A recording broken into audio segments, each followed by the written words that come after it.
Robert. Yo, what's shaking AC?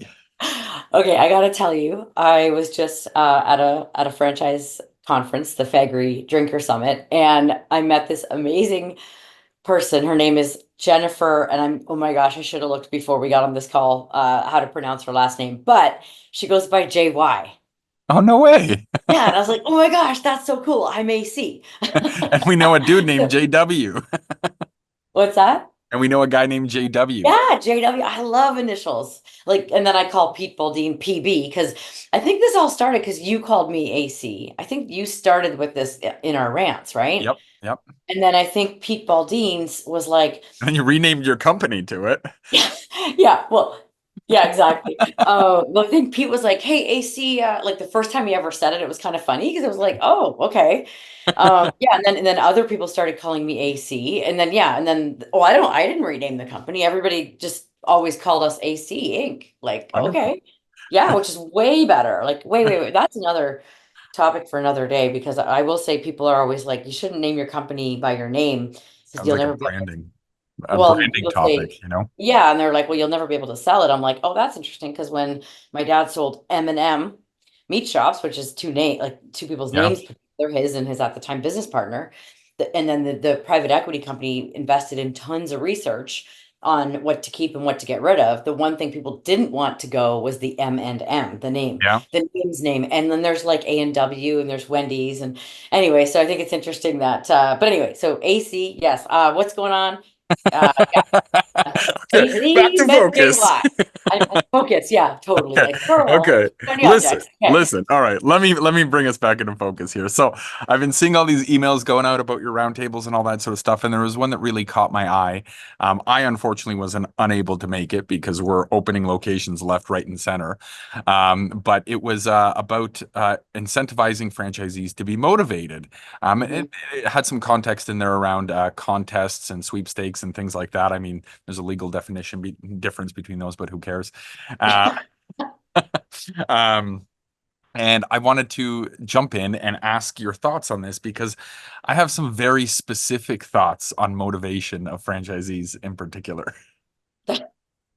Okay, well, I have a feeling where you might be going with that. Do you want to share those thoughts right away?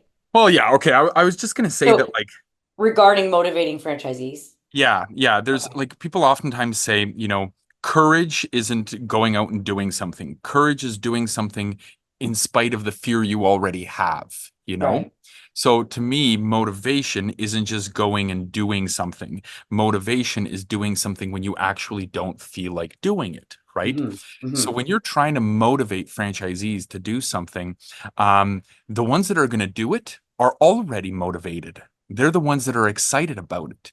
You're trying to create motivation in the people that aren't.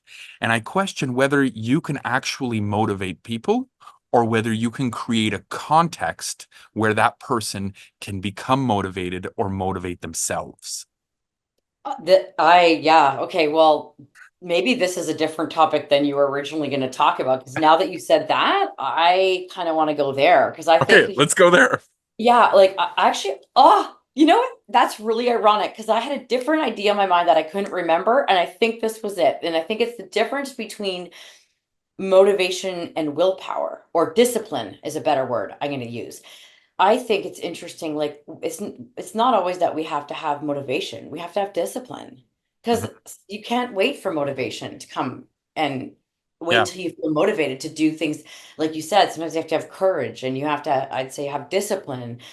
And it doesn't, whether you're motivated or not, you can't wait around for that. Now, with franchisees, one very loud and clear pain point we hear from some people is it bugs me that I have to work so hard to motivate them. They bought a business. And, I think that's not totally against that thinking. Like now, I think, you do owe it, I shouldn't say owe it. If you want your business to be successful and there's ways to motivate franchisees and they're they're not taking action, or if you have ways to help them spark up some action, I think you should do it, but not in a coddling and hand holding way. It should be in an accountability way. Hey, you wanted to hit these goals, I think that can drive motivation. But ideally, we shouldn't have to wait around for motivation, Yeah. discipline. And that's, I guess now I'm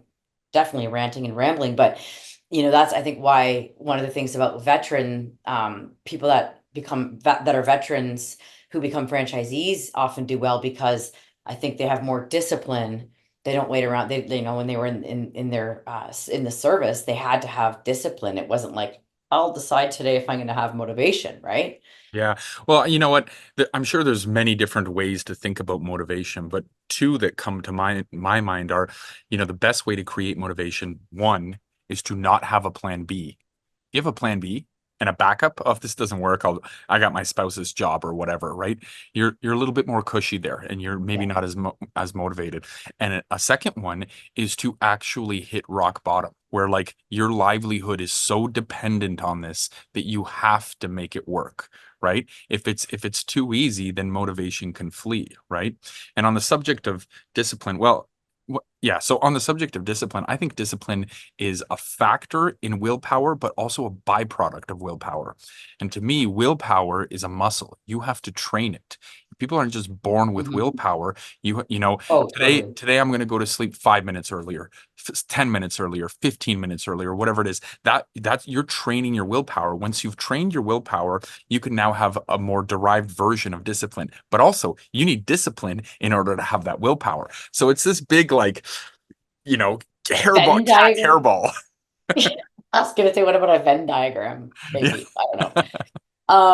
Yeah, yeah, it's definitely interesting to think about that. And I guess just in terms of franchisees, the thing is, at the end of the day, I get to speak with a lot of, high profile, I guess, I mean, that's not quite the right word, seasoned, franchisors, like Yep. seasoned brand leaders, platform brand leaders, and there's very few.